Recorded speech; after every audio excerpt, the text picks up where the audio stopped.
It's 5:15. It's time for our regular meeting. First thing of business is Pledge of Allegiance. Councilmember Ewer, will you lead us, please? I pledge allegiance To the flag of the United States of America and to the republic for which it stands, one nation, under God, indivisible, with liberty and justice for all.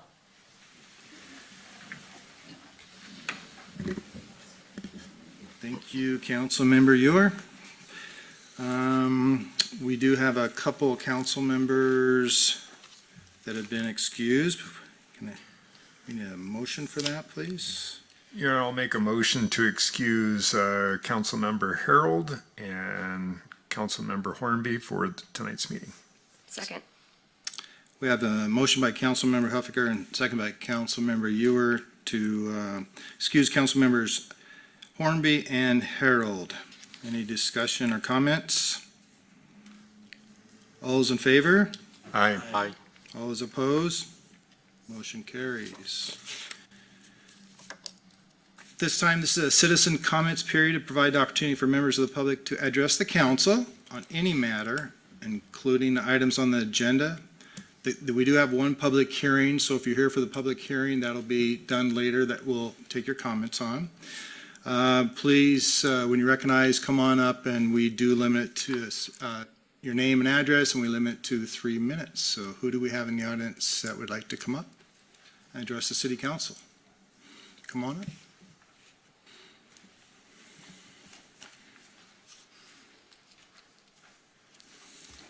Hi, I'm Amber Smelser, and my home address is 2320 3rd Street Northeast, but I own a business in Wenatchee at 1517 South Wenatchee Avenue. It's A&N Plumbing, and on Monday morning, we came to work, all of our guys came to work, and we had been robbed of thousands of dollars of tools. And our truck had been broken into, right? So obviously that was unusable. Our guys couldn't get to work. And I guess what I'm here addressing is my issue with the DOT homeless encampment that continues to grow every day, right? And that I've spoken with Glenn DeVries about some of that stuff. I definitely have been educated on some of the homeless situation. I understand that I'm probably behind on some of it and understanding what's going on. But my issue is that I don't feel safe sometimes when people are walking by and I ask them to leave my property and they flip me off. I have to call Rivercom all the time. You know, this is really frustrating as a business owner. And once I found out, or once that happened to us, then I found out that there were other multiple businesses that have had the same kind of stuff happen to them, thousands of dollars stolen from them, copper wiring, all kinds of stuff, having to put fences up because of this situation, poop on their entryway, you know, all that kind of stuff. Obviously, all of this stuff you guys have heard, I'm sure. So I guess I'm here just trying to get involved and understand what's going on and try to maybe be a little bit of help as well and to be a voice for other businesses. Like I said, we just moved in there in October of last year, so I didn't realize that we would really be experiencing everything like that. But anyways, I want to be heard, and I would appreciate too. Also, I think I will try to be involved in it and try to help with what I can as well. And there's going to be a new person taking place, or a supervisor, I believe, for the homeless, whatever it is. And I'm hoping to be in contact with him next month when he starts. But I just want you to hear that it is unfortunate that even when I posted it on Facebook, how many businesses reached out to me and complained and said they feel like that it's on deaf ears. Maybe it's not, maybe it is. I understand it could move slower, but it's pretty frustrating. So I just want you guys to hear that. And that's all I have to say. Thank you, Amber, for being here. Thank you. And we definitely will be reaching out to you because we want people involved with this complex situation we're all dealing with. Yeah. Thank you very much for being here. Thank you. And anybody else? Come on up. Guys. Well, hi guys again. My name is Carlos and my address, right? 124 North James. So I actually I'm here to tell you guys about our event that just happened, which was the Project Backpack Buddies. Wanted to let City know that we raised our goal of 500 backpacks for the kids in our foster care system. So that is being dealt with Project Backpack Buddies with George. Who couldn't be here today because forgot to tell him. But, we're getting it done and we're reaching our goal.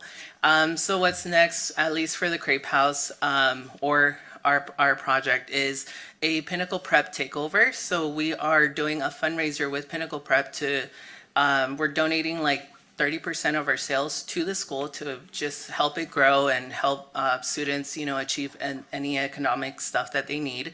We're also doing a big event, so I will be emailing you guys regarding that shortly too. From that, we are officially opening our own nonprofit with my family and I.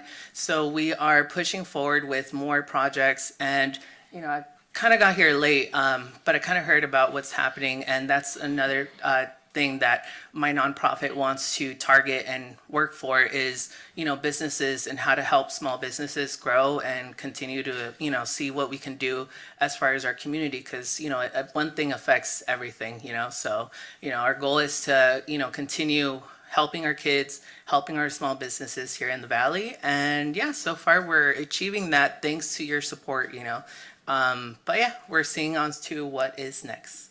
And yeah, thank you. Thank you, Carlos. Yep. I'm glad you reached your school supply goals. Yes. Thank you.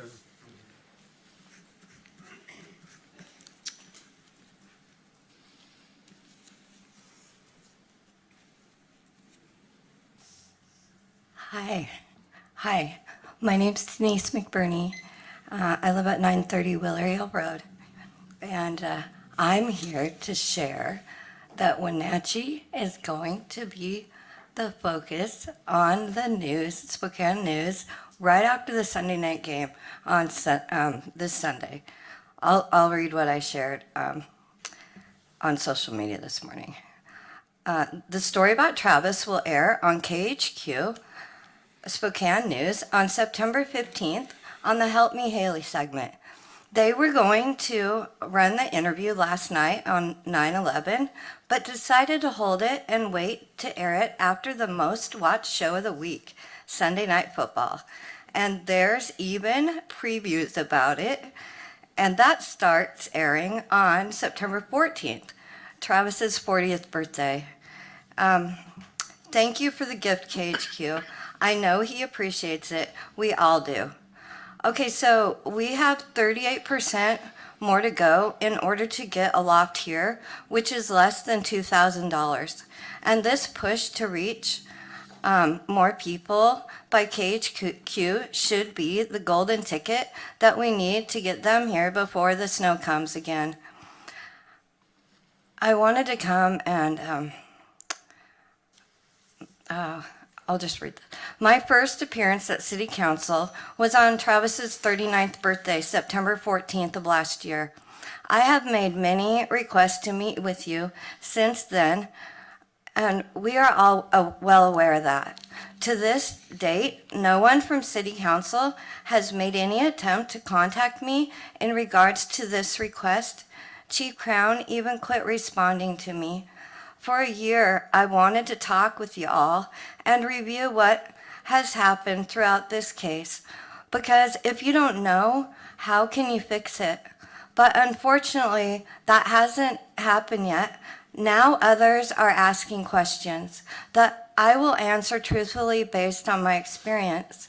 I would have preferred sharing this information with you, and God knows I tried, but nobody wanted to talk to me. I'm just wondering how that is serving the public. My childhood friend was a mayor in Texas. She stated that she would have been in contact with me directly after my initial visit, asking what had happened and evaluating what they could do to help me. How about we attempt to incorporate this model of caring if we choose to work in human services? It's our community who will benefit from Travis's loss if we pursue resolutions, hold those responsible for oversight or unrighteous behavior accountable, and work together in unison, not division. I have like 2 seconds left. Okay, 15 seconds, sure, you bet. Okay. I hope, let's see, not division, which takes a whole bunch of communication and willingness. I hope we can get together soon. In the meantime, there may be things that come out that are going to be unpleasant to hear, and I'm sorry if that's the case. Like I said, I came to you first, but you didn't want to listen or even give me the opportunity to share. 3 minutes don't cut it. It's way too big a deal. I am here to find my son and make changes which will reduce the chances of this happening again. Thank you. Thanks for being here. Who else?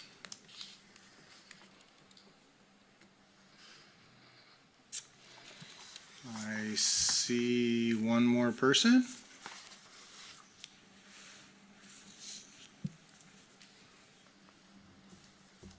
Hi. Hi. My name is Sean Drummond. I'm the Housing Services Committee Board Director for Oxford Chapter 16.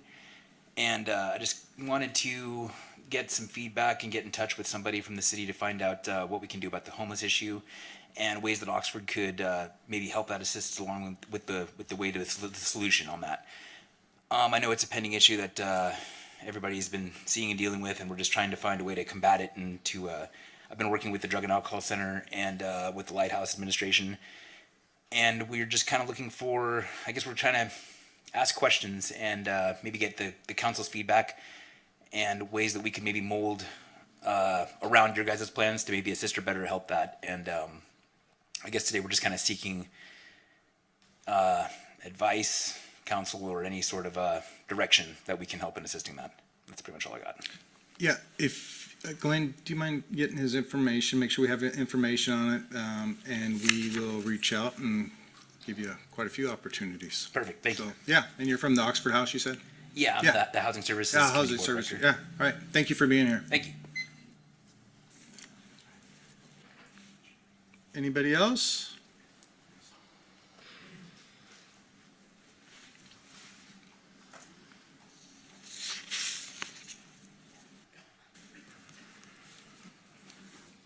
Hello, Joseph Reyes. I'm 1545 South Mission Street. Today I had this, all week I've been talking with the homeless, and I'm a full-time father, a full-time student, and I'm also homeless at the same time. My kids aren't homeless, they live with their mother, but I've been talking with them, seeing what do they want from you guys, and what we can do as a homeless community to, be better for the community, and aspect of like trash and not using it out in public and everything. I had this whole speech made up, and then the gal came up and she talked about her business, and she automatically, this is what I got from it. She automatically blamed the homeless. There was no, I mean, where's the police reports at? How do you know it's the homeless people just because there's a homeless camp by you? That's automatic. That's stereotypical in so many ways. It's like I'm more worried about my kids learning this kind of hatred coming from us, because that's what we're passing on. We just did the Pledge of Allegiance, united we stand, but we're representing none of that when we step on our own people. We're as strong as our weakest link, and it just seems like just because it's a negative thing, how did we get thousands of dollars of tools out of there? We rolling down the street in our shopping carts or in our duffel bags? Do we pull up in our cars and go to our safe house? No, we don't. This is not something we do. People out there that are doing stuff like that, they obviously know what they're doing. Thousands of dollars of equipment. Where do we stash it behind the trash can or behind the fence at the park? Everything keeps getting blamed on the homeless, and I'm sorry, I'm pretty kind of nervous right now, but like I said, I had this whole speech planned out, and I even got with the community as far as the homeless community, and kind of rallied them up and woke them up and educated them as far as like why we were being harassed, at the same time, and to cause and effect, and now they're learning, and just wish there was more time, and instead of just automatically blaming the homeless for every negative or theft or any kind of crime happening, it's automatically blaming on the homeless, and that's pretty. That's not right, considering just because they don't have a home to put all their stuff in, or walls to put all their stuff in, they're automatically the bad person, I'll be more prepared next time. Sorry, I just kind of passionate about this, because we're all human beings. You know what I mean? You take everything away from us right now, we're all the same. And if we're one nation under God, then why are we acting like two? You know what I mean? So realistically, I know there's some things that they do that we do that makes people upset and everything, but I mean, bashing someone when they're down is not going to make anything better. It's not. I mean, they're hurting. They're human and they're hurting. And they don't have much of nobody. And to have complete strangers bash them for no reason, it even puts them more down. So I mean, I understand people are dying down there, and that's one thing I don't like either. But I'm here and I'm going to be trying to work with them as far as making things better, because we need to live in harmony. And that's all I got. Thank you. Thanks, Justin. Joseph. Oh, thank you. Correcting me. Anybody else? Got somebody else?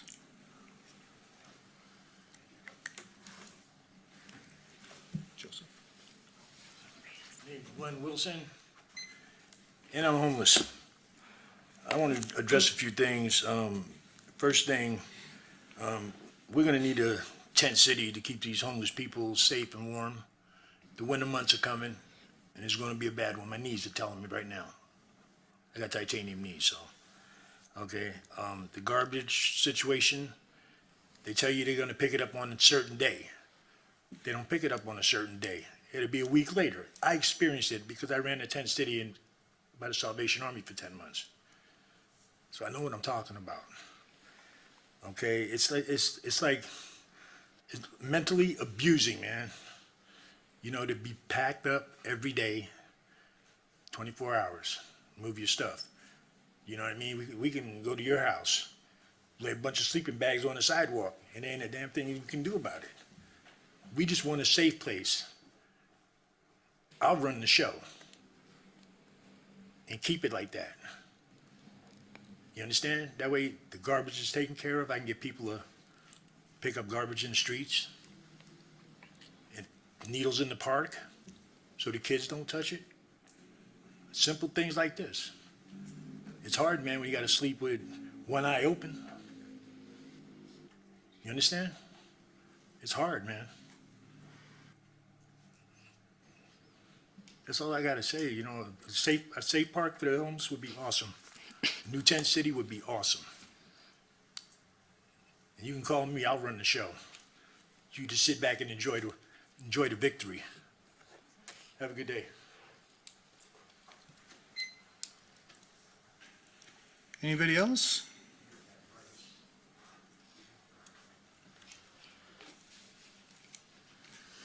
Seeing none, we'll go on to our consent items.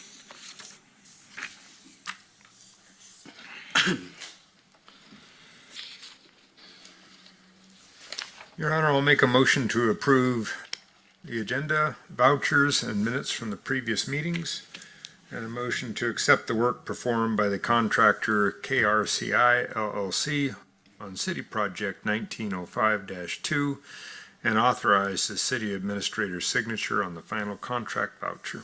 Second. We have a motion by Councilmember Huffaker and second by Councilmember Atkins to approve agenda vouchers minutes from previous meeting. Motion to accept the work performed by contractor KRCI LLC on City Project 1905-2 and authorize the city administrator's signature on the final contract vouchers. Any discussion or comments? All those in favor? Aye. All those opposed? Motion carries. I believe we have nobody here for the Wenatchee Youth Baseball recognition. We had a couple of teams that actually went to the World Series, but we're going to recognize them when they can. They're all playing other sports now, but anyway. The first recognition is employee recognition from Justin English. from our city.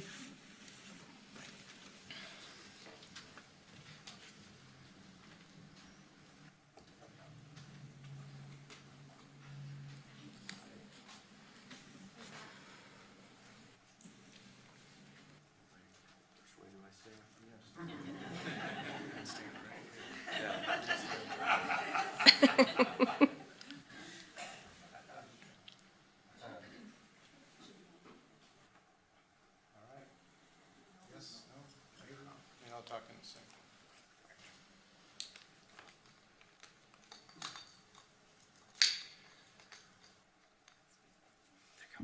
Thank you. So, Justin English. Yep. So he's in our parks maintenance temporary worker, first year. Yep. Right? And I just want you to think in his position. How old are you? I'm 18. 18 years old. So here he is in August, right? Driving around. He was up at Kinsey's Landing, Trailhead. And he was going through Broadview neighborhood when he witnessed a car leave the roadway. Rolled down sideways down. It had to have been seriously scary to see that. It went down the embankment. What he did, he reacted responsibly. He drove the vehicle closer, if I got this right, to the retaining wall. Drove to the scene, called 911, and then helped the uninjured elderly lady drive out of the to get out of the vehicle, right? Yeah. And then you waited and stayed with her and calmed her down. Right. Yeah, you're an impressive person. I see your parents are here, right? Yeah. Yeah. What's your parents' names? Scott is my dad and Jill is my mom. They raised you right. Right. Yeah. Thank you, and we'd be honored if you could come back. I don't know if I can guarantee him a job next year, but I think I can guarantee you a job next year if you're willing to do that. So thank you for representing the city. Thank you for doing the right thing, and you're very impressive. Thank you. I was just right place, right time, and it's just it was something that was instinctual. It's like you go help, you know. So I don't really know what to say. So other than that, So this certificate of recognition is for Justin, is extraordinary bravery and quick thinking. We honor you for your actions in helping a person in need on August 9th, 2024. thank you. Thank you very much. Thank you.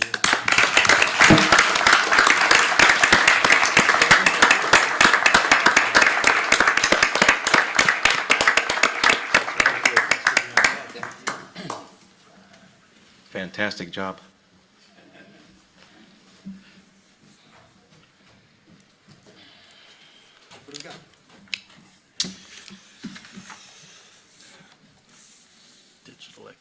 We have Digital Equity Day proclamation. Who has that? I do. Oh, thank you, Councilmember Huffaker. Proclamation, Digital Equity Day. Whereas access to digital resources and technology is essential for education, employment, and healthcare in our modern society, and whereas promoting digital equity ensures that all individuals, regardless of background or social economic status, have access to the tools and skills necessary to thrive in the digital age, and whereas the NCW Digital Access and Equality Coalition, in collaboration with NCW Tech Alliance, is dedicated to bridging the digital divide in North Central Washington through advocacy, education, and community engagement, and whereas the City of Wenatchee recognizes the importance of fostering an inclusive and accessible digital environment for all residents. Now therefore, I am Mike Poyer, Mayor of the City of Wenatchee, do hereby proclaim September 12, 2024 as Digital Equity Day in Wenatchee. I urge all residents, businesses, educational institutions, and community organizations to join in efforts to promote digital equity and ensure that everyone in our community can fully participate in and benefit from the digital world. In witness whereof, I have caused the seal of the City of Wenatchee to be affixed on this 12th day of September, 2024. Mayor Mike Boyer. Thank you, Councilmember Huffaker. Who do we have? Well, look what we got. I know. Hello, Mayor. Sure, I'd be happy to. Thank you so much.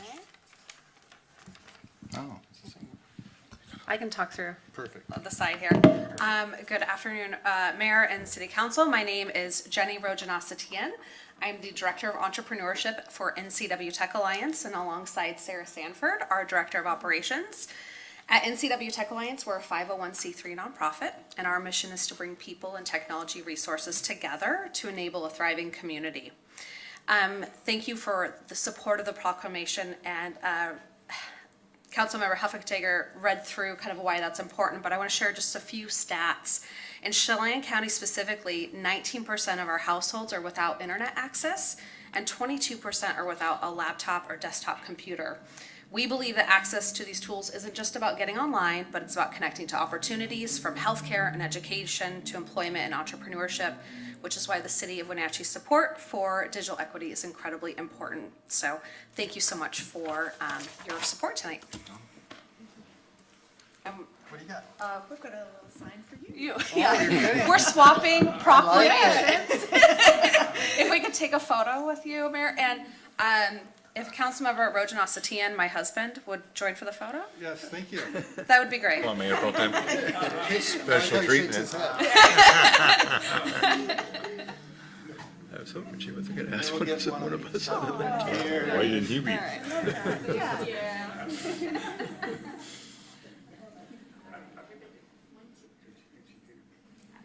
Thank you. You're trying to hide it on her? Really appreciate it, and we'll pass this on to Laura. Yeah. Otherwise, we're for the office. Thank you, Mayor. Nice job. I didn't do it. Please.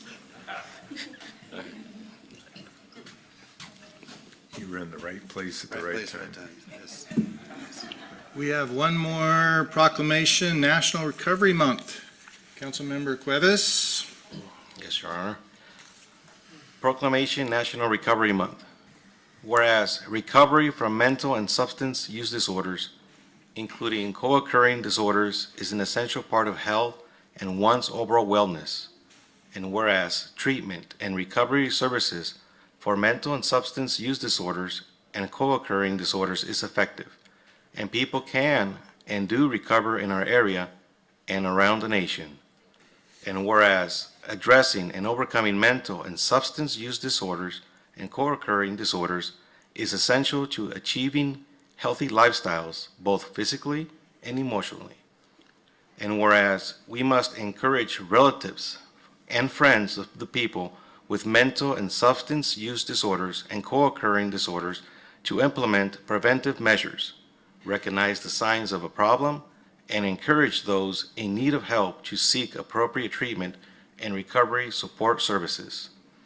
And whereas to help more people with life experience achieve and sustain recovery, the Central Washington Recovery Coalition invite all residents of Wenatchee to participate in National Recovery Month, September 2024. And now, therefore, I, Mike Poyer, Mayor of the City of Wenatchee, Washington, do hereby proclaim the month of September 2024 as National Recovery Month and call upon the people of Wenatchee to observe this month with appropriate programs, activities, and ceremonies to support this year's Recovery Month theme, Join the Voices for Recovery. Together, we are stronger. And to celebrate the 35th anniversary of the Recovery Month observance. In witness whereof, I have caused the seal of the City of Wenatchee to be affixed on this 12th day of September 2024. Mike Poyer, Mayor. Thank you, Councilmember Cuevas. Is Victor? Who do we have? Oh.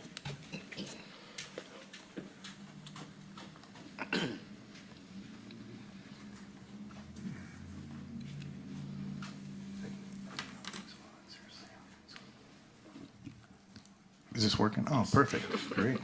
I have to ask you. So you're Victor, right? Yes, I am. Yeah. Who did you bring? So with me right now is Travis Asen. He's a recovery navigator for the Recovery Navigator program. My wife, Katie Strada, she works for SSVF. We're all in recovery. I work for the Women's Resource Center. I'm a recovery coach. I also work in partnership with Chelan County. for the community recovery program. I'm a person in long-term recovery. I've been in recovery for 9.5 years this month. You know, and just want to bring it to you guys' attention. You know, we're having an event on September 21st on the Black Bridge, the walking bridge.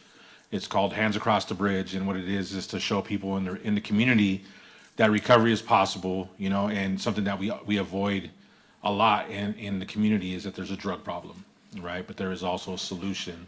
You know, there's 12-step programs, there's treatment centers, there's the programs that I do, recovery coaching and recovery navigator programs who assist in helping getting people that are coming out of incarceration, getting them reintegrated back into society. And then we have the recovery navigator program, which is helping people get to treatment services instead of going to jail. So, you know, we're really honored to be able to get this proclamation done again. You know, I don't know if I have to do it every year or not, but I will. And the only ask that we have, and Loretta from the center had reached out to somebody, you know, I know you guys did it for Overdose Awareness Day. You guys lit the City Hall up purple.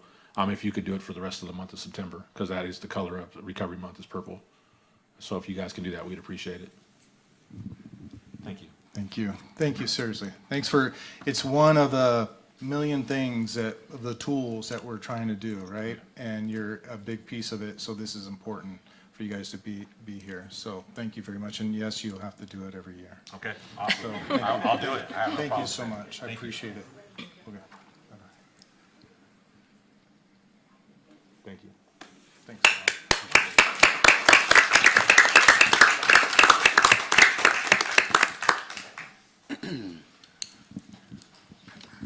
So we have the chamber annual 15 minutes or less. Let's hear what's going on with you guys. So thank you, Mayor. Thank you, City Council. I was really looking forward to this quick presentation tonight. I have with me here Ashley Sinner. She is our director of our Visit Wenatchee, our destination management and marketing organization as well. So she's here to keep me moving through it. And if you have any questions, Keith, Charlie, if you guys, Jose, if you have any questions, please interrupt me during it, during the presentation. I'm going to speak a little quickly. I know many of you are familiar. Keith, thank you for serving on the board, and Charlie, thank you for now being on the board today. So this is us. This is our team. Myself here. You have Chelsea as well as director. We've got Christian and Teddy. And then we just brought on DeAndre. DeAndre is our new Hispanic Business Community Relations Coordinator. He's been spearheading our Hispanic Business Council. And then we have Ashley, as I said, who's the director of the Destination Management and Marketing Organization. We have Jill. We have Jason Grover, who we just hired in 2023 through the Sports Tourism Coordinator. We have our Visitor Center, Tasting Room Manager, and then a host for our center. We are a nonprofit organization. We are not a government agency at all. And we're to represent and promote the interests of our business community. And our purpose is to advocate on behalf of our businesses. So in many manners, the way we do this is we have events, we have programs, we provide assistance to our businesses in the valley. And then Wenatchee Valley Chamber of Commerce also serves the community by promoting the valley as a destination for business, sports, leisure travel, tournaments, competition, trade shows. And what we realize from that as a community is those visitors, they spend money here.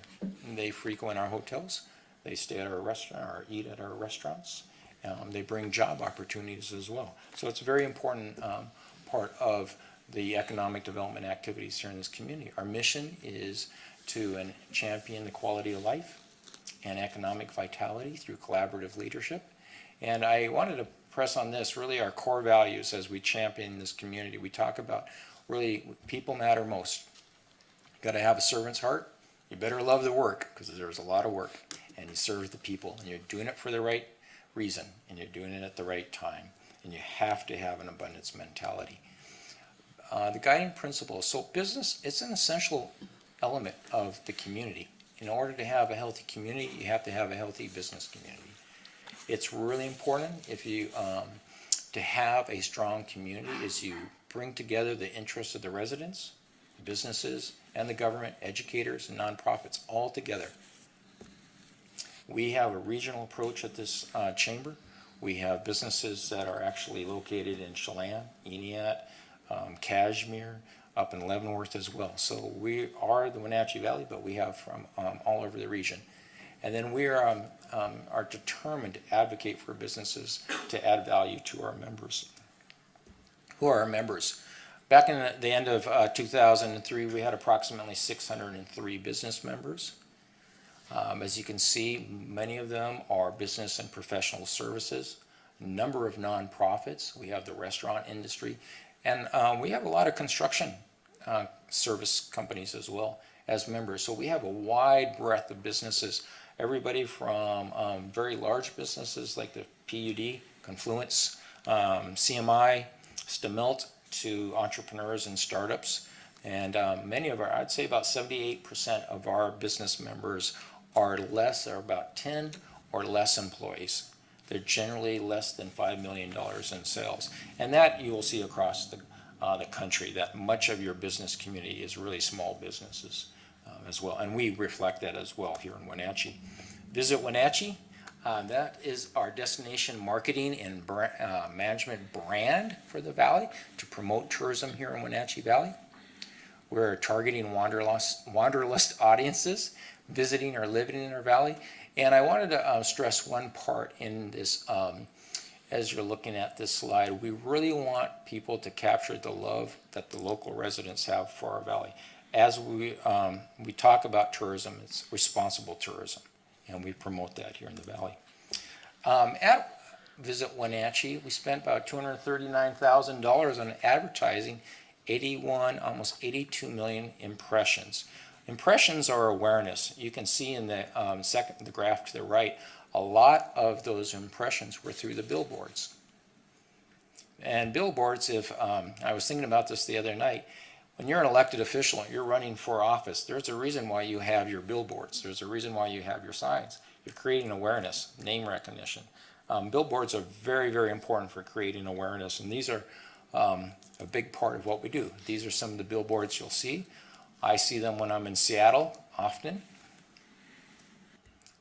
Media of this valley. This is King 5 Evening News magazine. Had a little clip on Wenatchee Valley and Mission Ridge.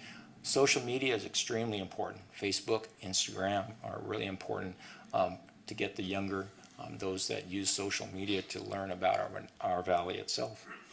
And then this is a great gig if you can become an influencer. You got to go there. Travel writers, they come into town. We show them all around town. We show them the sights. They learn about our community. They might think the last time they did some outdoor recreation. Was that correct? This one is specifically the last fall we did a familiarization tour. So this is some of the publications that were represented there. And since then, 2 big spread articles were published in Northwest Travel and Life magazine. One featured Union Hill Cider, and one was about the Haran natural area. And this I've really got Ashley up here for. So you'll see this slide, 6.1 million visitors In to Wenatchee Valley. 2023, Yeah. and Wenatchee and East Wenatchee numbers don't match that because there are people who come here and go to both cities. So there's an overlap in that. So we estimate there are about 6.1 million visitors in 2023 to our area. Yeah. And I think that's really important because many people might have the perception that they're coming to Cheyenne County and they're going to Lake Chelan or Leavenworth. They're coming here. This is a destination for tourists and visitors.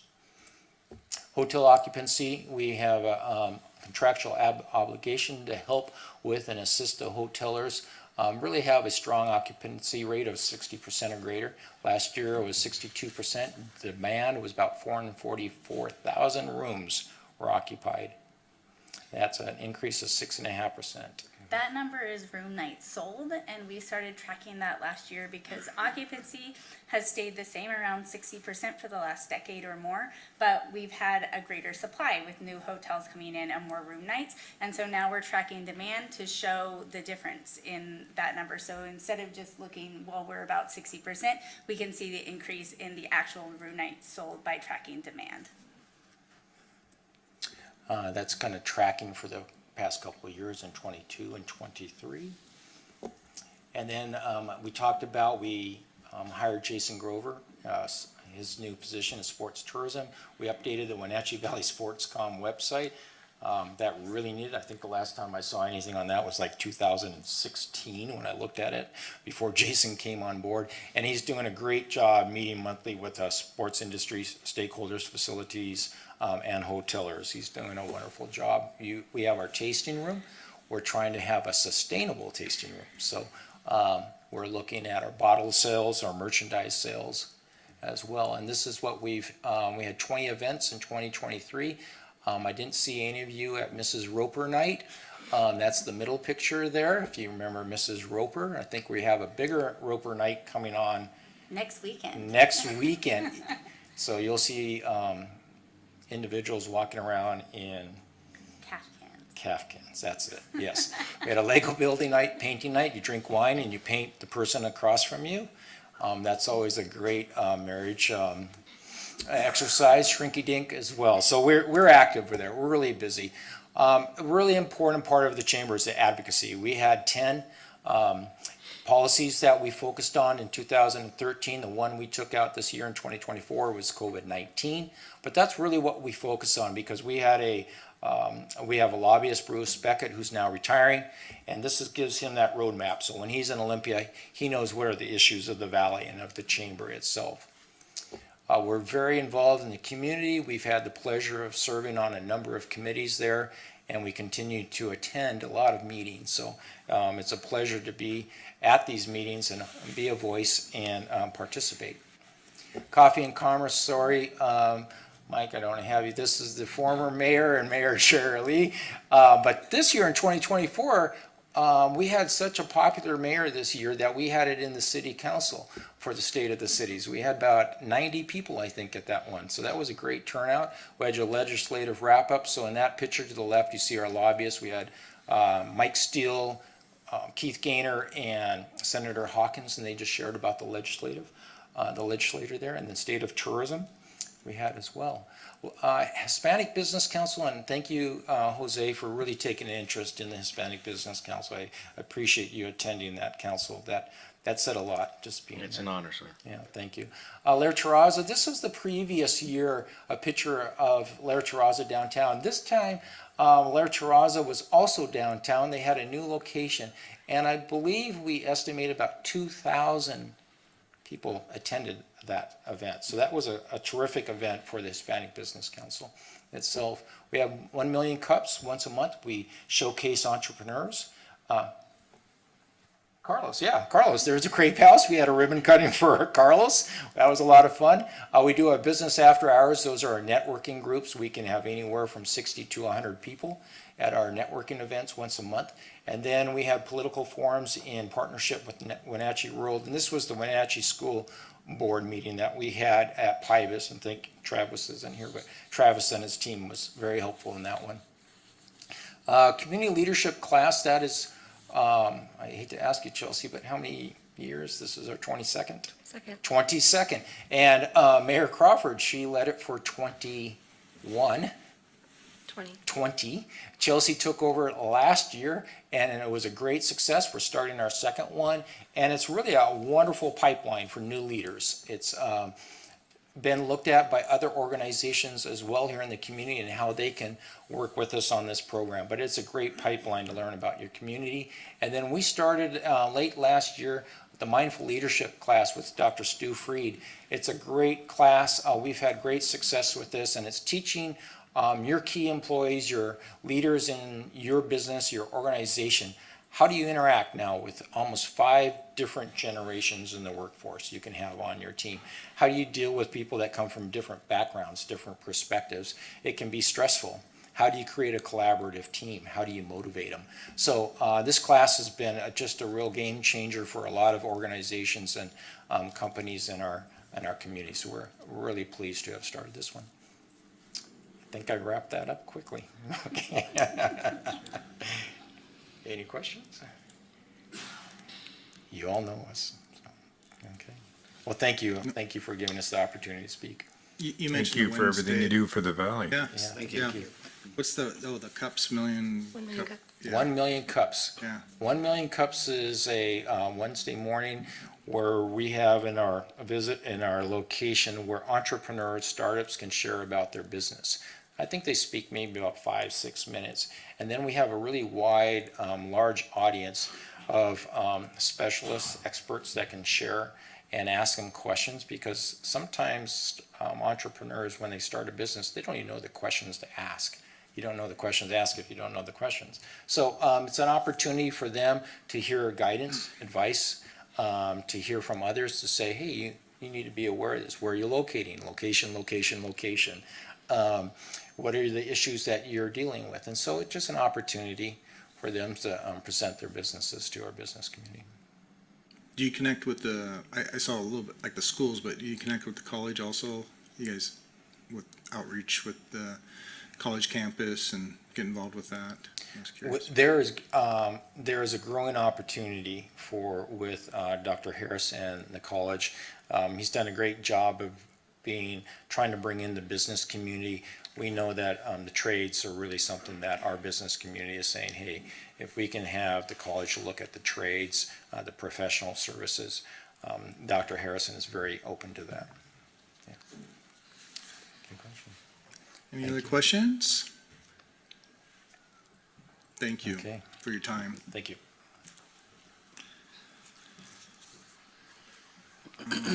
We'll move on to our action items, I think. Let's see, we have Federal Highway Administration. A grant agreement. Good evening, Mayor and Council. Jake Loring, City Engineer, filling in on behalf of our Assistant City Engineer, Emma Honeycutt, to bring this item to you guys this evening. Here we're asking City Council to authorize the City Administrator to sign our Safe Streets for All Action Plan Grant Agreement. So essentially, the city was awarded a grant for $200,000, which we would combine with a required $50,000 match of local funds to develop a safety action plan for the city.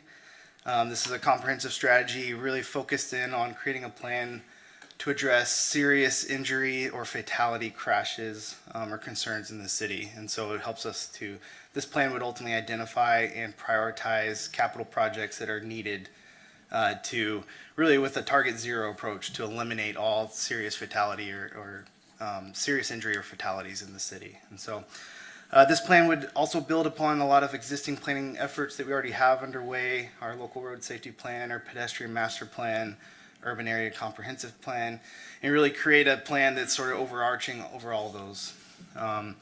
Once we get this in place, this same program also has funding available to seek project grants to then go deliver those. And so this is really the first step in that, to create this safety action plan. And so if you guys agree to move ahead with this grant agreement, we would plan to put an RFP out, bring a consultant on this winter, develop the plan over next year, and bring that plan to you guys in 2026 to adopt. Jake, I hate to put you on the spot since you're not Emma, but can you give us an example of the type of things this would study? Yeah, so we will look at it'll look at crash rates with our consultant on crash rates, those locations, analyze what went into those crashes, just looking at all the data we have. Our PD, the state, we collect all the data from all crashes. So we'd look at that. There'd be a public engagement, working with local officials, working with our police department, the schools, to identify concerns, their observations. So it's really an all-encompassing effort to kind of work across a lot of different agencies, look at all the data we have to identify really where the needs are and how we prioritize those. Okay, thank you. I'm not sure if you mentioned this, but this is 50,000 local, 150, and then this, Sorry, Total- 50,000 total local plus 200,000. 200. So it'd be a total of $250,000 that we'll have available to develop the plan. and this will help us then qualify for other opportunities for us, correct? Yes, first it helps us identify and then prioritize where those needs are. With the plan in place, this is one organization that we can go seek additional funds to implement those projects, as well as other kind of traditional funding programs that we've used like TIB and Safe Routes to School. Any other questions for Jake?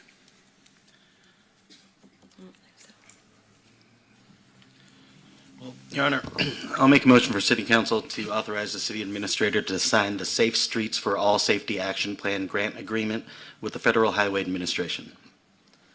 Second. We have a motion by Councilmember Osteen and second by Councilmember Ewer for City Council to authorize the city administrator to sign the Safe Streets for All Safety Action Plan grant agreements with the Federal Highway Administration. Any comments or any other discussion? All those in favor? Aye. All those opposed? Motion carries. Thank you. Thanks, Jake. We have a change order. Maybe you can tell us something before you, might talk to us before you do this. Okay.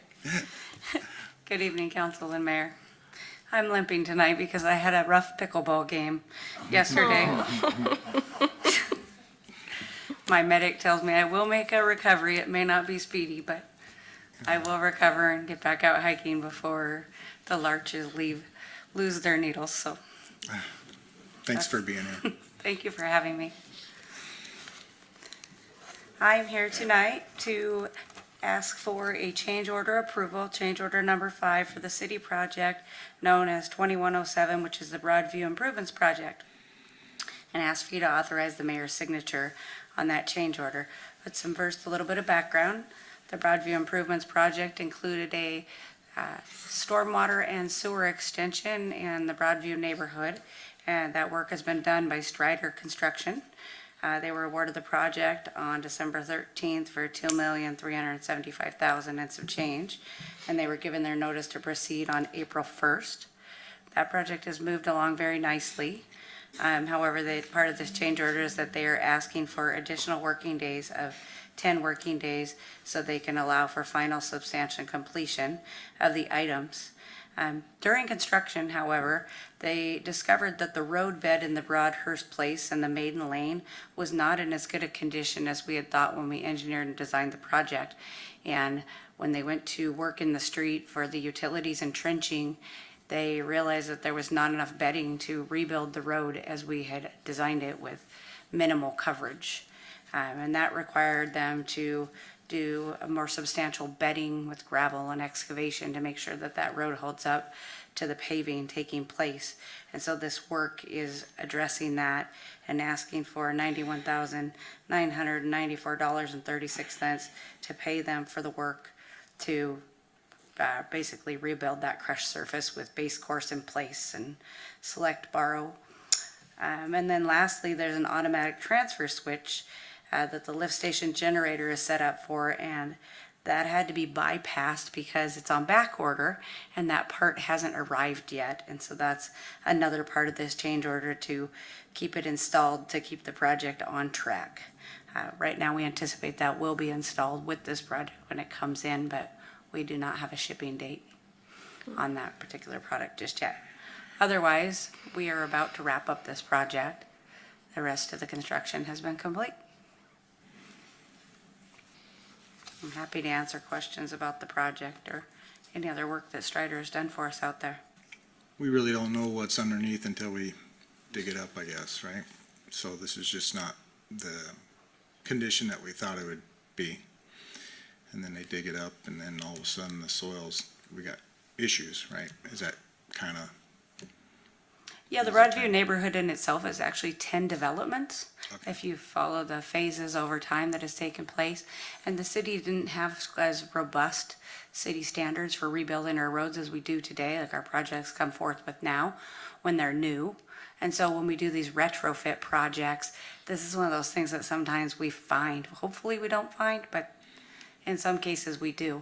The road just wasn't built to that. And this neighborhood suffered a serious fire in 2016, the Sleepy Hollow Fire, and there was some restoration work there that I don't think was at the same level of standards we build today. Thank you.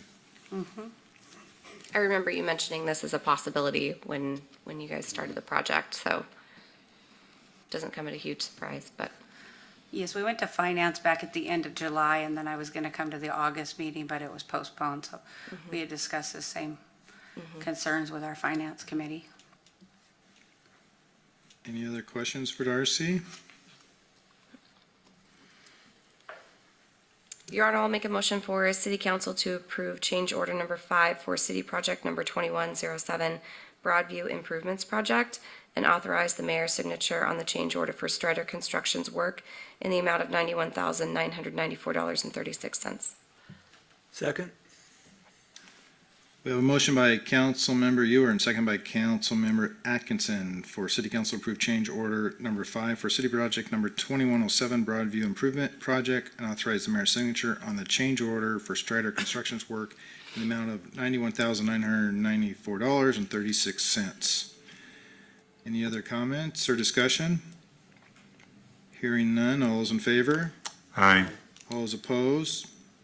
Motion carries. Thank you. Thank you. Have And a good evening. Good luck on Happy recovery. healing. Thank you. Let's see, City Administrator, you're up. Good evening, Council. Laura Gloria, City Administrator. The item for consideration is a real estate purchase and sale agreement and the addendum to that, which just has some additional development matters for the property generally located at 1551 North Wenatchee Avenue. The agreement is with Hogback Development. The city owns a couple of properties, or a property, several different parcels along North Wenatchee Avenue, which we have been trying to redevelop for the past couple of years.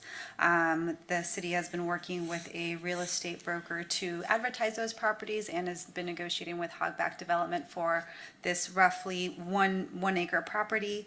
The item in your packet is the purchase and sale agreement, which outlines all the terms of a proposed purchase. Just to go over those at a very high level, it's again roughly an acre.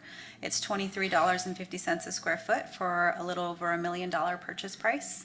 They have a 120-day feasibility period, but 2 options to extend for 60 more days at $10,000 per option, which would be non-refundable at that point in time. There's also some buyback provisions in the case that Hogback does not commence or complete construction of the project within the required deadlines. The agreement also states that the buyer will provide all on-site private roads and enter into a commercial owners association for ownership and maintenance as that entire area builds out. They don't have to build all of them, but the ones that access to their property, there might be some shared use agreements there too with some of the other development that might happen on the property.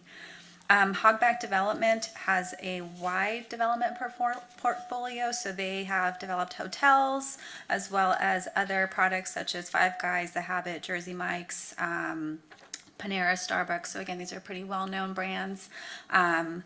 At this time, they haven't identified the exact thing that they would like to develop there. I think they mentioned they could do 2 or 3 depending on size. However, the city has the right to approve those uses once those are identified. And so that is part of the agreement of working through that and finalizing that and making that part of the agreement. I think that's all of it information-wise, but happy to answer any other questions that I might have missed.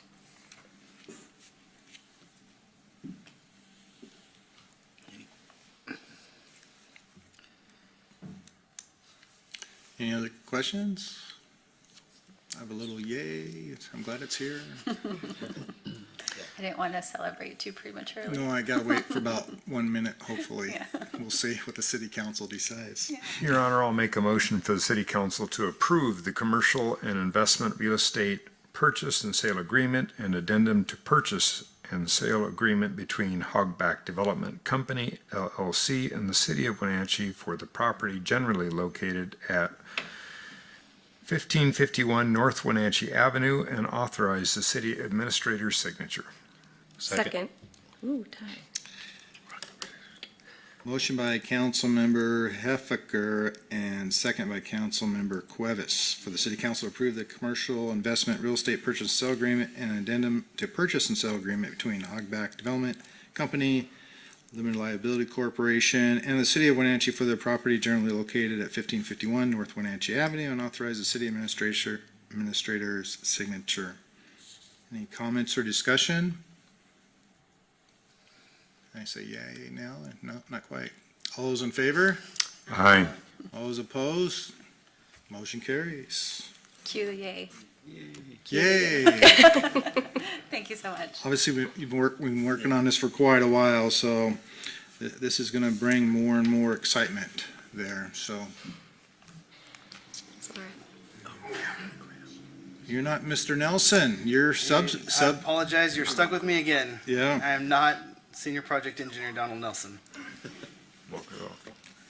Let's see, how do I switch this over?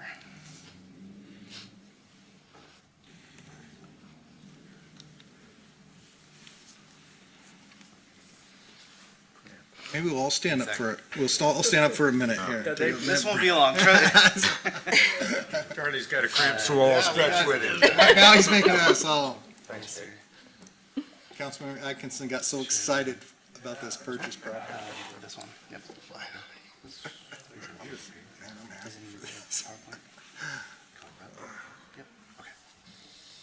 Surprised Brad didn't yell a yay too. No, just up there. I was expecting a yay out of you too, Brad. Okay, smart. Yeah. Then you'll yay, okay. That's fair. All right, Councilmember Atkins can hear us, so we're good. All right. Yes, yes.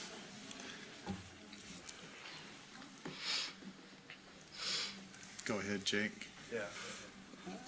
Sorry, I gotta rely on the experts here. Ah, Here we go. You got it. Okay. Thank you, Zach. Okay. Good evening again, Mayor and Council. I'm here on behalf of Donald Nelson, one of our senior project engineers in Public Works, seeking a council to amend our project budget and award a construction contract for the North Wenatchee Water Quality Project to the lowest responsive bidder, which is Hearst Construction, and authorize the city administrator to sign the contract documents. So just a quick, the goal of the project, we have the North Wenatchee Water Quality or Stormwater Basin, which includes a lot of all of Wenatchee Avenue north of, say, Walnut Street, and then a larger basin area, really everything north of Maiden Lane, all the way, including the Broadview neighborhood. All flows through. There's a pipe here. It kind of makes its way out just south of Wendy's through this pipe is within a city easement and goes out and then hits the structure and gets sent off to the Wenatchee River. We have identified in our stormwater comp plan that we need to provide oil control due to the loading there. We're not meeting the current ecology standards, and so we actually partnered with the PUD, who received an ecology grant to complete this oil control device to clean the stormwater. And then the project budget is adding some additionals of our stormwater funds. The goal here would be to ultimately direct this water out to the Haran area, back where it initially went. So again, I just brought this image to kind of show sort of the proximity. I think a lot of people here are familiar with the Wendy's Holiday Inn hotel there, that parking lot. So it's within that, just this area, just I guess directly east of the drive-through entrance to Wendy's. This is kind of a look at the device. Donald worked with the manufacturer a while back to kind of design and get it manufactured so that we weren't stuck with long lead times with the contract. So it's ready to be installed and it'll be delivered once our contractor mobs in. And then I wanted to, kind of give I won't go through this in detail, but just wanted to point out that Donald really, we know this is a congested area. Donald went and met with all the business owners to try to inform them of the project, how long we'd be in there, what we're doing, why we're doing it, and try to do as much communication so that we can make this, minimize the disruption as much as possible while recognizing there's going to be some disruption to get this installed. As part of those efforts, he did work with Wendy's and was able to obtain an easement to temporarily remove a few parking stalls to keep traffic moving around that little island, keep an ingress going in there. So just wanted to point that out. But with that, we put the project out. We received 5 bids, with Hearst being the lowest responsive bidder there. The engineer's estimate was $328,000 and $479,000, and our low bid is at $337,884. The project has 25 working days or 5 weeks to complete. We would hope to get started the first week of October. So I'm happy to answer any questions if you guys have any. Is there a testing phase that happens after this is done to make sure the water quality is getting up to those standards that the EPA requires before it can be put back into the Fran area? I believe that's the case. I'd have to follow up with you, Councilman Huffaker. This is this BMP does go through sort of some ecology approvals before putting in, with all the devices that remove the oil from it. I was just wondering if and then by we do December monitor we at that could catch actually basin, see so- water going into the Fran area, so. Yes, sir. And then we, I believe this is also, just wanted to plug the North Wenatchee improvements that will be coming along here in the next few years. This was sized to try to look ahead to that water, and we have been consulting pretty closely with the PUD, as that's the goal there. So to make Thank sure you. we're meeting those their desires and the requirements. Yeah, perfect, thank you. I just great work, like trying to, affect the businesses as least as possible. I know they're gonna appreciate that as well. But with that, Your Honor, I'll make a motion, for City Council to amend the project budget and award the construction contract for the North Wenatchee Water Quality Project, City Project 2204, to the lowest responsive bidder, Hearst Construction LLC, and authorize the city administrator to sign the contract documents. Second. We have a motion by Councilmember Rostand and second by Councilmember Huffaker.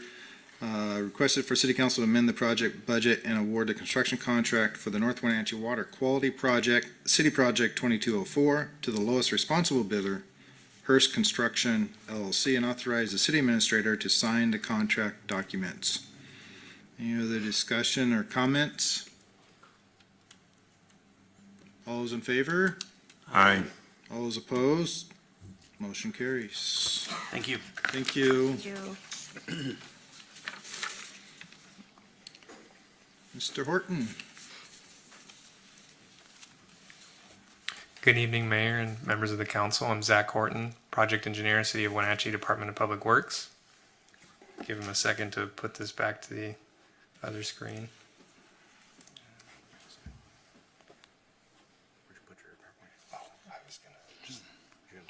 Yeah. So I'm here tonight to request a motion for City Council to authorize the city administrator to sign any documents necessary to effectuate the City of Wenatchee's grant funding agreement with the Transportation Improvement Board and award a contract for construction of the Fifth and Emerson pedestrian crossing to the lowest responsible bidder, which in this case was Rudnick and Sons LLC. And before I turn it over for any questions, I'll give a brief background so everyone's up to speed on why we're here and what we're doing. I do have a couple plan sheets on the computer I can share if people want to see some pictures. Since 2019, there's been at least 2 serious injury accidents with pedestrians reported at the intersection of 5th Street and Emerson Avenue. In 2022, the City of Wenatchee was successful in obtaining funding from the Highway Safety Improvement Program administered by WashDOT. This funding was awarded to enhance crosswalks and the associated curb ramps at this intersection as a result of the aforementioned serious injuries. During design, we also observed that when we applied for that funding from the Highway Safety Improvement Program, that it did not cover all 4 of the corners at that intersection. There was a curb ramp on the southwest corner near the Early Learning Center that's located at this intersection, and that was not included in our initial ask. So When TIB, Transportation Improvement Board, did their Complete Streets early call, we sought some additional funding to be able to actually do a complete improvement at this intersection, and we were successful in obtaining that funding. So we have two different funding sources funding this work. It's essentially 100% funded by these two different grant sources. TIB has some interesting funding requirements as they see contract items slightly different than some other funding partners that we have. So there's about $2,000 that potentially the city of Wenatchee will be on the hook for when we actually go and build this project. Most of it's for potential minor changes that might come up that could ultimately become converted to grant eligible work. So really about $500 might be, the city might be on the hook for to do this project. Otherwise, basically 100% funded. We advertised this project on August 8th and August 15th in the Seattle Daily Journal of Commerce and the Wenatchee World, received 5 bids. The engineer's estimate was about $240,000. Our lowest responsible bidder, Rudnick and Sons, was at $221,000. And pending WashDOT concurrence and TIB approval, we'd like to award this contract to them. And just briefly, I'll just show the existing conditions of this intersection.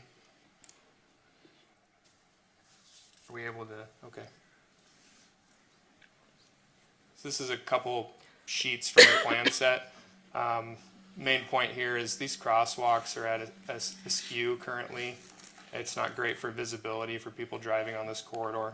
There's a number of shrubs located at this corner that block visibility for people coming up here to make a left or see any pedestrians crossing if they're making a free right. And all these curb ramps are non-compliant. And then this is, let me see if I can zoom in on that for you guys.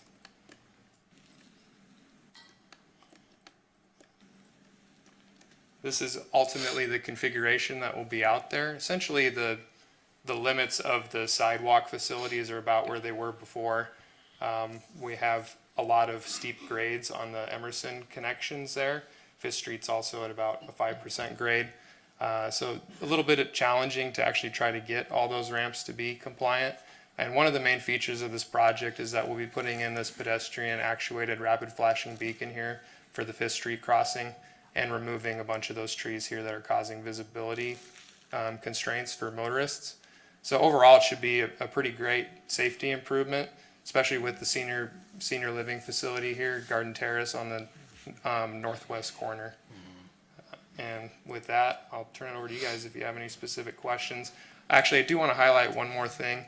We're doing an ADA pilot program on this project. We got authorization from the Federal Highway Administration and WashDOT's ADA coordinator, I think the position is titled, to institute some, they're called tactile direction indicators. So these 4 ramps here on the corner that are kind of pointing you right into the middle of the road, we're going to put these little 2x2 squares right next to the detectable warning surface, or those yellow domes. And these can be used by pedestrians with visual disabilities to stand on and square up so they know which way they're supposed to cross, because otherwise they might end up in the middle of the road. No real standard for this. There's some really great research papers that were out there, and we got buy-off, like I said, from the WashDOT ADA coordinator to implement this on this project. We're pretty excited to try it out and see how it works.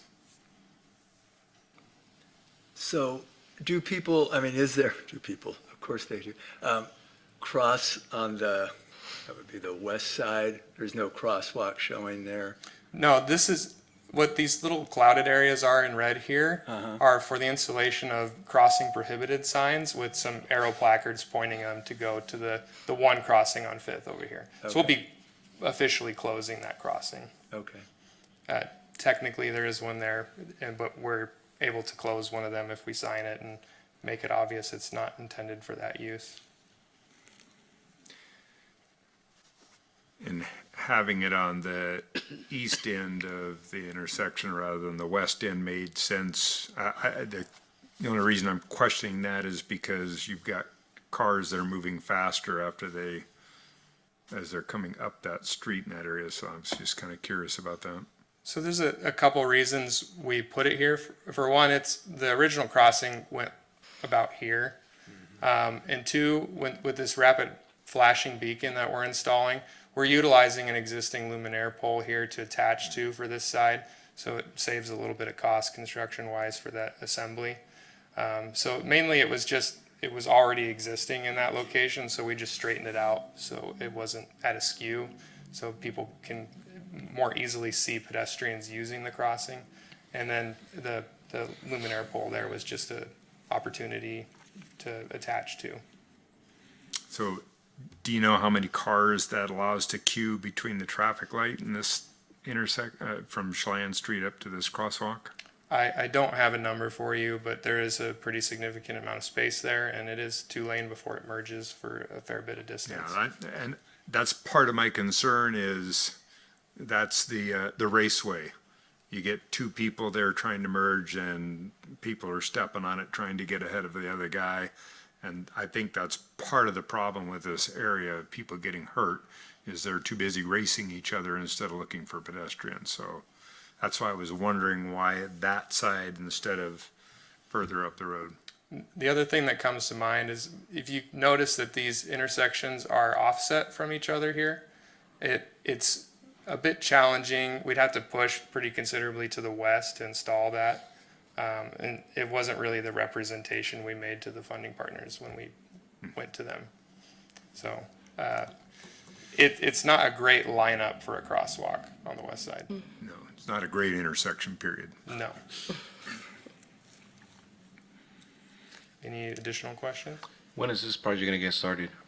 Beginning of October. It's going to last about the whole month of October, 20 working days. We're hoping to have all the concrete work done. There may be some holdover work next year, depending on the weather. I think it's great. It's a very high trafficked area, both with vehicles and pedestrians. And I think even just installing the flashing lights and things that you're talking about doing is really going to make a big difference. So I'm excited to see this happen. Great work. Yeah, with the flashing beacons, it's gonna make a lot safer when you're traveling, and I get it, Councilmember Keith, that when you mentioned that, but with the flashing beacon, I think it'll help the pedestrians cross safer than just when, it'll stop the speeding. Hopefully. I'm hoping you're right. Yeah. I the more I look at this, the more concerns I have, especially with people coming out of Emerson onto Fifth Street, going through there, because those people are looking up the street to see if they've got a gap, and then they go, and I'm concerned about the location of that. I'm not an engineer, but I've spent enough time in that area that that concerns me. I wouldn't bring it to you if I didn't stand behind it. Okay, I'll hold you to that. It is interesting because I don't know how long has you been working on this? Since late 2023. It's interesting. So I met with Garden Terrace a couple times, and I didn't know this was on the project, but they were asking for just orange flags. Oh. Yeah. We'll do a little bit better than that. Yeah. So I know they're going to be ecstatic about this. So. Any other questions? One more question. Where's the bus stops in relationship to these? I believe there's stops over here to the west. Okay.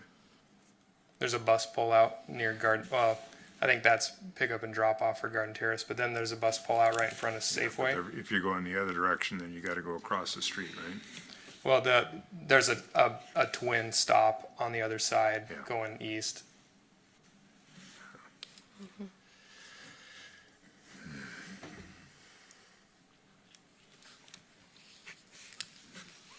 No more questions. Your Honor, I'll make a motion for City Council to authorize the city administrator to sign any documents necessary to effectuate the City of Wenatchee's grant funding agreement with the Transportation Improvement Board and to award the construction contract for the Fifth and Emerson Pedestrian Crossing City Project Number 2312 to the lowest responsible bidder and authorize the city administrator to sign the contract documents on behalf of the City of Wenatchee pending Washington State Department of Transportation concurrence and TIP approval. Second. We have a motion by Councilmember Rostian and second by Councilmember Cuevas for City Council to authorize the city administrator to sign any documents necessary to effectuate the City of Wenatchee's grant funding agreement with the Transportation Improvement Board and to award the construction contract for the Fifth and Emerson pedestrian crossing, city project number 2312, to the lowest responsible bidder, and authorize city administrator to sign the contract documents on behalf of the City of Wenatchee pending Washington State Department of Transportation concurrence with the TIB approval. Any other comments or discussion? Hearing none. All those in favor? Aye. All those opposed? Motion carries. Thanks for working on this. So now it's approved, so I can go back to Garden Terrace and tell them. Absolutely. Thank you very much. I'll tell them no flags. So, thank you. Yeah, thank you. Thank you, Zach. Let's see, at this time, we're going to have a public hearing. The public hearing to order for the purpose of amendments to the Wenatchee City Code Title 10 zoning, Chapter 10.50 signs, and Chapter 10.72.050 non-conforming signs. Staff will first give a report, followed by public testimony. And we'd ask you just to come up and speak at the microphone, clearly state your name and address. All comments should be addressed to the city council, should be relevant to the public hearing, and should not be of personal nature. Public testimony may be limited to, and we will limit to 3 minutes. If there are a large number of speakers representing, we may be appointed to speak on behalf of the group.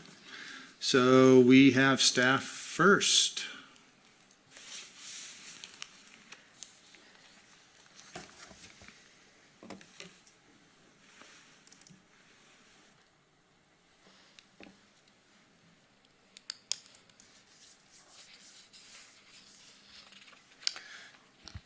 Good evening, Mr. Mayor, members of the council. My name is Stephen Neuenschwander. I'm the Assistant Community Development Director, here to present to you the public hearing item on the draft amendments to the Wenatchee City Code relating to signs and billboards.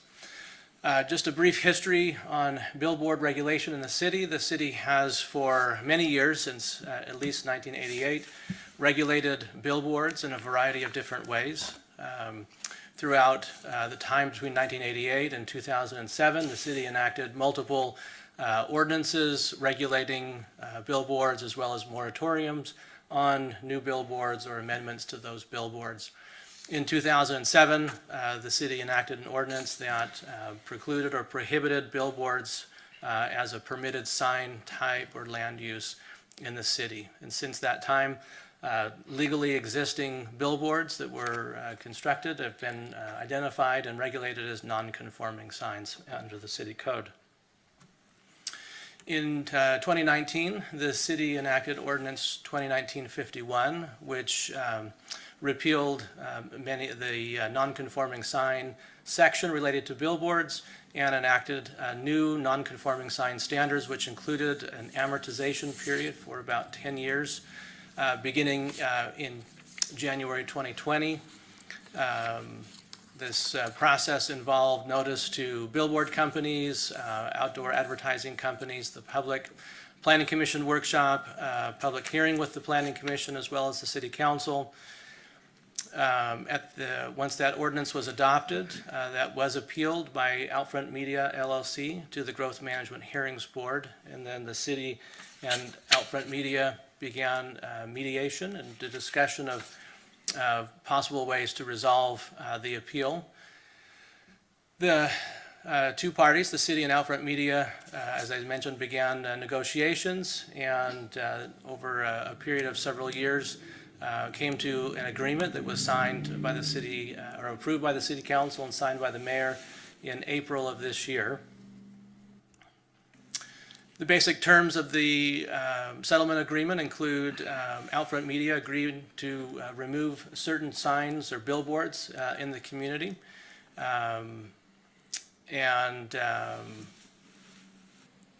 If the city, and part of that is the city would agree to propose and consider amendments to the city code. that would allow for the application of a new digital billboard within a defined area between 5th and Springwater on North Miller Street.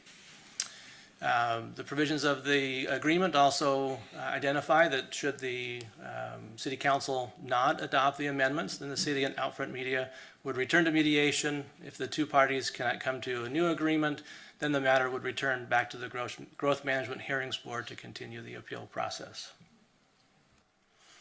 So I just want to do a quick overview of the signs proposed to be removed. In the agreement on North Miller Avenue, this billboard has actually already been removed. Along 701 North Wenatchee Avenue by Joe's Log Cabin. On South Wenatchee Avenue on top of this building. And then also on South Wenatchee Avenue, a group of 4 billboards, 2 on each side, so 4 sign faces in the 2 structures. There's the other side of the billboard. Here's a map of billboards in the general vicinity. The green ones are Outfront Media billboards that would remain. The black ones are billboards owned by other companies.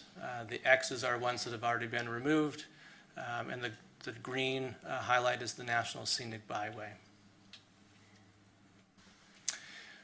In the draft amendments, relating to the new billboard, if the ordinance is adopted, identifies the sign location. Again, that's between 5th and Springwater at North Miller. We limit the new billboard to 2 sign faces at a maximum height of 30 feet and 300 square feet for each sign face. The ordinance also regulates the brightness that can be emitted by the digital sign, regulates the dwell time or how long an image can be on the digital screen, the transition time between images, and also a shut-off time between midnight and 6 a.m. So with a sign application for this billboard, we would require a management program that demonstrates that this billboard can accomplish all of those required standards, that the new billboard would not be visible from the state highway, also would provide for a relocation opportunity should the billboard be constructed and then need to be moved. There is some opportunity for that billboard to be moved within that sign area, as well as timing requiring when that new billboard would be constructed. The Outfront Media has provided to the city a rendering of where they would like that billboard to be at 1001 North Miller, and so here's a rendering from Outfront of what that sign may look like in that location.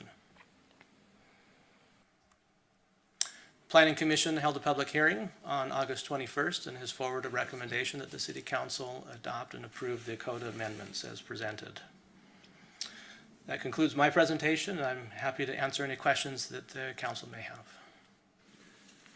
So just a process clarification. So when I wasn't on the council back in September, when there was approval of the settlement, it was with understanding that it would have to go through the full regular process, of which this is the final step, so to speak. That's correct, yes. So any legislative amendment, so any code amendment related to zoning requires review by the city's planning commission, requires us to notify the state for a comment period, as well as the public, and then concludes here with you at the city council to render a final decision on any ordinance.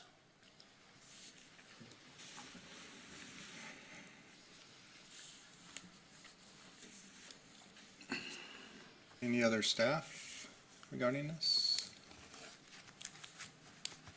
Well, I'll turn it over to the public. Do I have anybody in the public that would like to speak regarding this?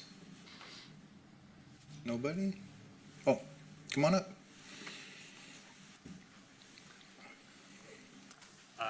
Good evening, Mayor and Council. My name is David Karpman. I'm one of the attorneys who represented out front in the settlement negotiation. My address is 701 Fifth Avenue in Seattle. I want to thank Mr. Neuenschwander, the other city staff, and the city attorney for working with us on this agreement, and I won't repeat what's already been said. Just wanted to emphasize that we do see this as a win-win solution. We appreciate the city's willingness to work with us. As Mr. Neuenschwander was saying, one of the billboards that is listed in the settlement agreement has already been removed. During the Planning Commission meeting, there was discussion about another out front billboard that has been voluntarily removed. And I just wanted to clarify that that second billboard was not one of the ones on the settlement agreement list. So moving forward with the agreement would still result in a significant net reduction in the number of sign faces that are present. And the other thing I wanted to emphasize, just after looking through some of the public comments that were submitted from the community for this meeting, there was some concern about the distraction that can be caused by different types of digital signs. We certainly understand that concern, and I just wanted to emphasize that the sign that would be installed here would be a changing image. It would not be an animated or moving sign, either the images themselves or the transitions between them. It would essentially be like a static billboard with a dwell time of a minimum of 8 seconds and then changing to another image, but not a moving picture that could cause distractions for drivers. We appreciate the council's concern and consideration of this issue, and thank you very much.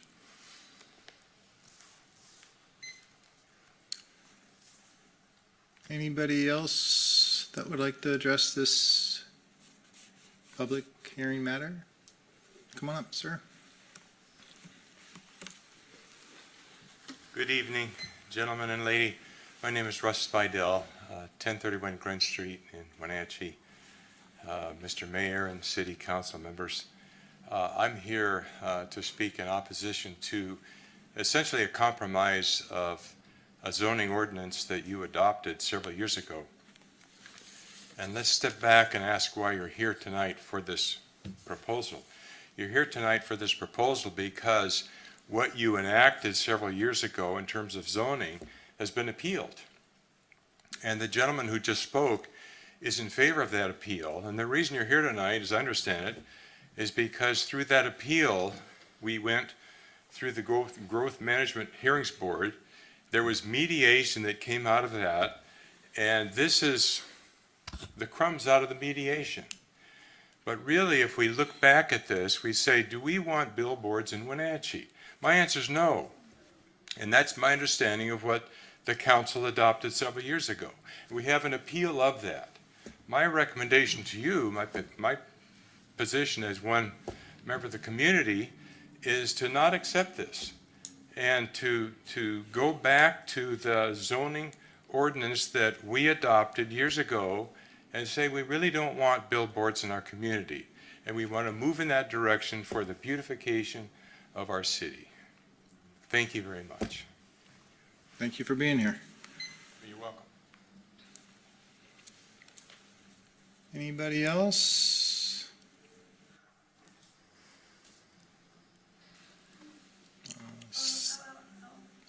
Come on up.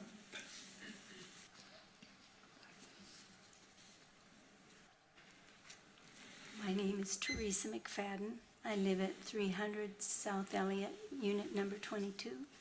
And I did I sent an email today about it, so I don't know if I should be speaking again. You're welcome to speak. I agree with Mr. Spidell. Our community is beautiful. And I would love to see all those boards down. I don't think it's necessary. We have plenty of ways to get media sent to us. And to have a company from New York and a lawyer from Seattle come, it's scary to me. And I just hope that you think about it. I don't think our community needs those big ugly boards up. Thank you. Thank you for coming.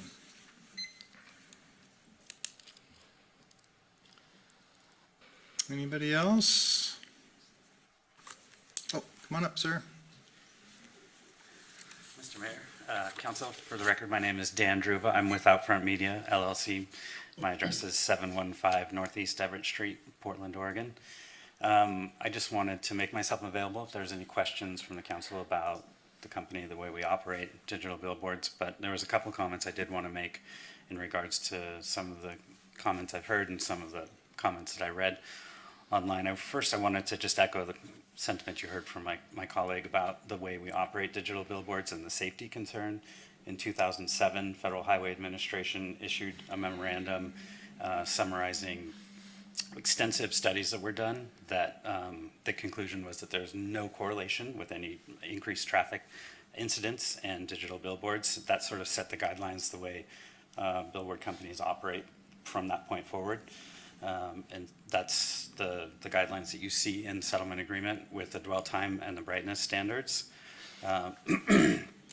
In addition to that, again, it's a static image that's rotated through every 8 seconds. It's not full motion video. You drive down Wenatchee and you'll see lots of on-premise signs with sort of scintillating copy changing slowly, fastly, animation. It's not that. So I want to just make that very clear, that is the way the industry has been operating for over 20 years now, and it has been safe. So in addition to that, I wanted to mention that again, that the digital use of digital technology for the billboard advertising, it adds a benefit to the community, to the city, which you might not be aware of, which is with the LED sign versus an old format static vinyl sign, we can change the copy electronically from our office in Portland or Spokane almost instantaneously. So we get messaging from the National Center for Missing Children in real time. So it's an expansion of the city's emergency network, and that's done almost instantaneously. So we automatically override paid copy in emergency messaging service situations. So I wanted to bring that point up. And then as you heard from your folks at the chamber, billboard advertising is a very critical medium for small businesses, local nonprofits, and the digital format, because there's 8-second spots and it's not changeable. You're not paying for a crew to go out and change a vinyl. It makes it more affordable, more accessible, so that we can offer it to businesses like that and nonprofits at reduced rates. So I think it's a really good value for the community and that added benefit. And then finally, just to reiterate, with the 7 faces that are coming down, that's over 2,000 square feet of signage that's being removed in return for 2 new faces that are going to be about 230 square feet in each. So just wanted to give you some of the math if you have any questions for me. That's it. Thank you. Anybody else? Last opportunity. Okay. Turn it back to the council on. Well, Your Honor, I'm going to make a motion, but I'm going to make a motion to table this discussion for 2 reasons. One, we're missing 2 council members tonight, and I would like everybody to have a chance to weigh in on it. And we have 2 new council members who have not had a chance to really find out everything there is about our ordinance that was put into place. So I'm going to make a motion to table this ordinance until our next meeting when we have all 7 council members present. I'll second that motion, and also with the recent public, reaching out and emails and a little time for more consideration, I think would be wise. All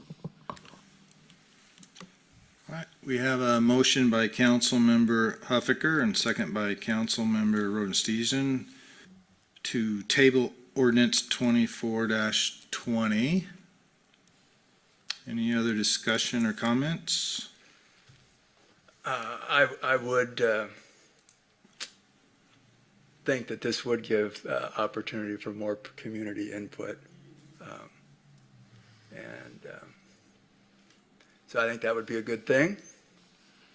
And I I agree. I think we need to, obviously, with the outpouring that we've heard over the last couple of days, the community needs to be heard. So I agree that we should pause this and give it some good time for the community to speak about it, for us to learn more about it, and then make a more educated decision.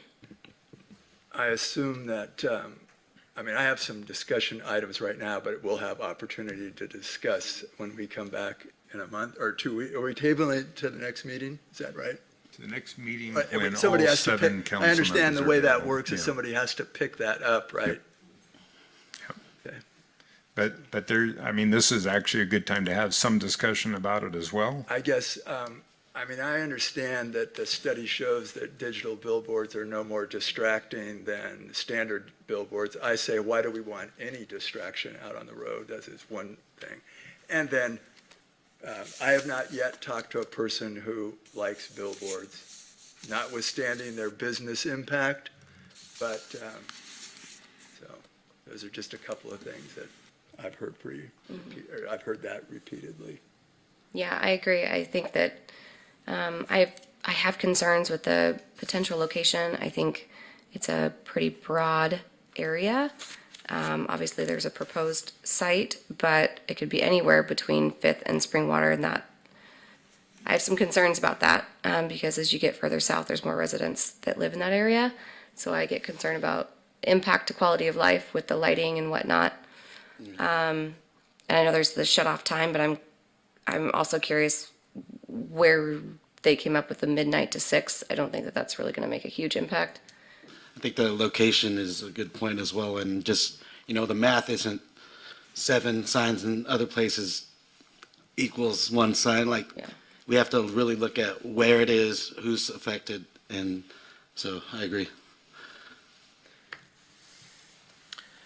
The only way I look at it, the best business maker is word of mouth. You want something, you do something nowadays, everything is on social media. Get your phone out, it's out there. When I started council, I wanted to beautify the city. There's a lot of billboards out there that make some places look unpleasant. But I want to hear the other voices of the other 2 members before we continue to agree. Any other discussion? So we have a motion to table this ordinance. All those in favor? Aye. All those opposed? Motion carries. Okay, so this will come up next city council meeting. And in the meantime, I guess people can give comments. So it'd be a public, I'm just curious at formality. So it'd be another public hearing, go through the process again, that how we do that. Okay, perfect. Am I good?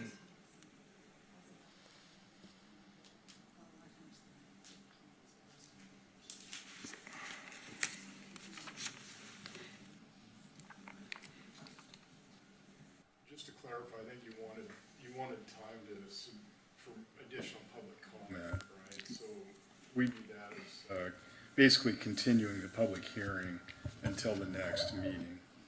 Okay. No, then there's also a motion to continue the public hearing that is made and then seconded. And then the continued public hearing is dealt in the same manner as a continued meeting. Tammy? So I guess we need to decide which way we want it. What we voted on was to table the ordinance. Do we need to make yet another motion if we want to table the public hearing then? Is that what you're saying? No, you're not tabling the public hearing. Nobody closed the public hearing yet.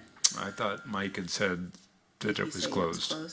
I believe I said the motion was for city council to Right, table but- ordinance 24-20. But did you close the public hearing? I think he asked council. I waited until I thought you had closed the public hearing before I brought forward a motion. I guess I need We need rewind. rewind. Review flag on the field. So We just need for comments on the clarification, you all tabled the item. You would have to untable it at a future meeting at your discretion at the point in time that you're ready to discuss it. If you want to have another public hearing or to give the public another opportunity to speak again, then you would have to continue the hearing. In essence, it depends on the action that you want to take. Are you ready to just come back at the time that you're ready to and open it up and take an action? Or would you like to give the public another opportunity to have a hearing and hear from the public? So if it's the latter, Sounded then- like from the city council, we want a public hearing? I think we just want to provide more time for people to be able to reach out, connect, share their thoughts, concerns, like they've done the last couple of days. Yeah, they do that. It doesn't necessarily need to be an in-person thing, it's just, And then it also gives the new council members time to go back and review the sign code, which is very large, and ask staff any question. I'm not sure that we need another public hearing. yeah, I don't know that we do either. It's like 2 weeks from now until we all get together again. But we just need to follow the rules. Gotcha. I think what legal's recommending is that you guys continue the hearing in order to be able to have any of the written comment that keeps coming in as part of the record. So that's, Okay. it's more of a documentation process as well. And of course, you still get to take action on however you want to do that. But continuing the hearing allows us to give the public the time to say, here's when it's due and here's when it's closed. You okay with that? So are we good then with So what you we need to did? make So, Your Honor. So if we Your want Honor, a public hearing, okay. I will make a motion, a further motion to table the public hearing until the next available date. Continue then? Continue. Continue. Continue the public hearing. Not what I said. You said table. Table. Oh, We'll get it right a eventually. table on my head. Continue the public hearing until the next available meeting when all seven council members will be present. Second. We have a motion by Councilmember Huffaker and second by Councilmember Rostin to continue the public hearing until all 7 city council members are here. Present. We don't have that date. September 26. Okay? All right, we have a motion. Any discussion? All's in favor? Aye. Aye. All's opposed? All right, we'll continue a public hearing. Learning something every day. Mayor's report. I get to go first. Our project engineer, Nicole Brockwell, has been accepted into the 2024-25 Emergency Leaders Academy.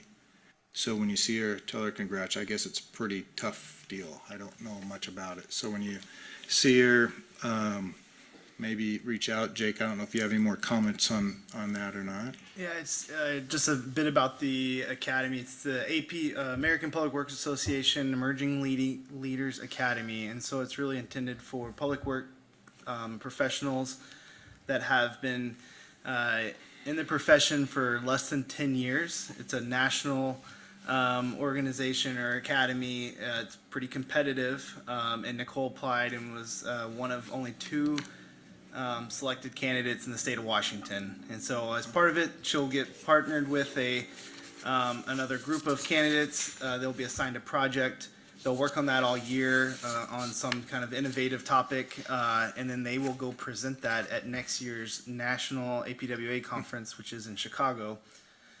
So really proud of her, really fortunate that we have Nicole here working for the city. And then another plug is, which I think is a huge deal, is our capital project manager, Ryan Harmon, just this week was presented his topic because he was also an emerging leader. And so he traveled to Atlanta, presented a topic about AI in public works in front of a few hundred people there at that conference. So we have very few folks that make that in the state of Washington, and 2 of them happen to work for the city of Wenatchee. So That's awesome.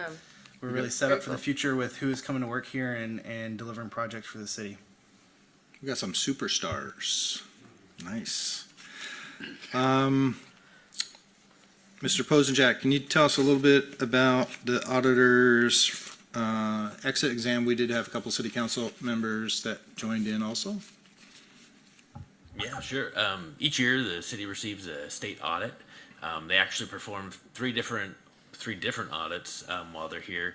One's a financial statement audit, one is an accountability audit, and one's our federal grant audit. To give more kudos to the engineering department, during the federal audit, they audit our federal grants and how we administer those. In 2023, we began receiving large amounts of federal funds with the infra grant, and the procurement process was very complex. The state auditors made a comment that they had never audited a design build procurement process using federal funds, and I guess it's the first one in the entire state that has done that. And they said they had a big learning process in that audit, and they gave kudos to the engineering department because they did it flawlessly and came out with flying colors on that audit. So that's pretty impressive, and I think they were impressed as well. The accountability audit, they look at areas, this year they looked at areas like how we use our hotel motel taxes, our utility billing processes, how we track our tools and equipment, our internal cost allocation plans, compliance with open public meetings, and our overall financial condition. And again, they are reporting that we succeeded in all those areas and they didn't have any issues. So I think the report is planned to come out on the 16th. They publish these each year, and it will be a very boring report because there was they had no findings or anything else to report.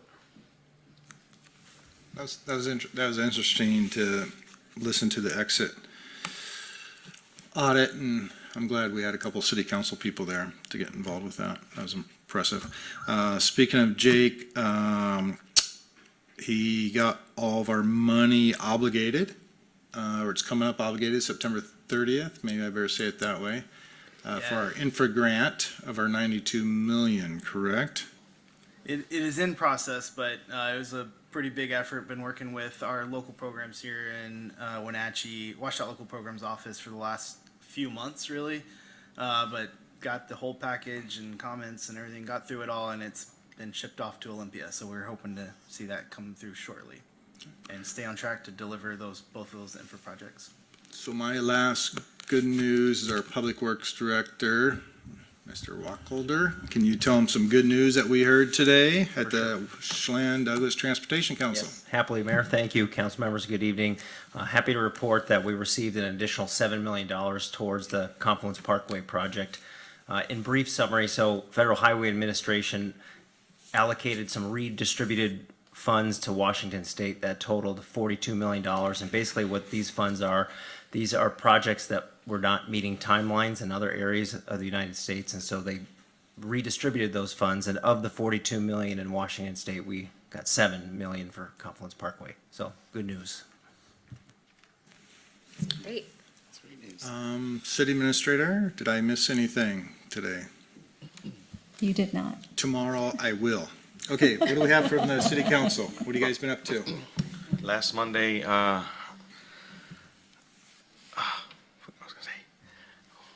went to pick up the homeless garbage around the premises on the South Wenatchee business owners on Mission and Ferry Street, which was Tortuga Loca, gas station, and U.S. Foods, I believe. We were walking around picking up the garbage to volunteer. Business owners urged the City Council to make a difference, and we know our hands are tight. So I decided to step up and help volunteer to pick up the trash.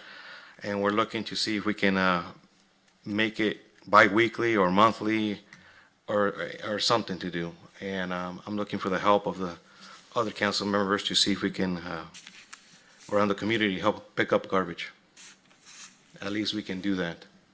So that's what we did, and I think that's about it. All right, thank you. Councilmember Ewer? Not a ton from me, just other than sitting in on that exit interview, which was really interesting to be a part of. I'm glad I was able to be there and learn more about that process and hear all sorts of good things. So good job again, everybody. Thank you. Had a board meeting for Chelan Douglas Community Action Council a couple days ago, and they're continuing to do great work. If you haven't been, their food pantry is up and running, and that's really good resource. But also, they are looking for new board members. So if you know someone in the community who would like to be part of a really, great community serving board, please get the word out. I don't have anything. Huffaker? Neither do I, since we didn't have public safety, so Okay. nothing for me. Anything else from staff? I think we're good. What's next on the lease? Our city attorney doesn't like me to say that she's making me do it. She says it's not her, it's part of the process. Your Honor, I make a motion to close the meeting. Second? We have a motion by Councilmember Huffaker and second by Councilmember Atkinson to adjourn the meeting. All's in favor? Aye. All's opposed? Motion carries. Thank you, everybody, for coming, and have a great tomorrow.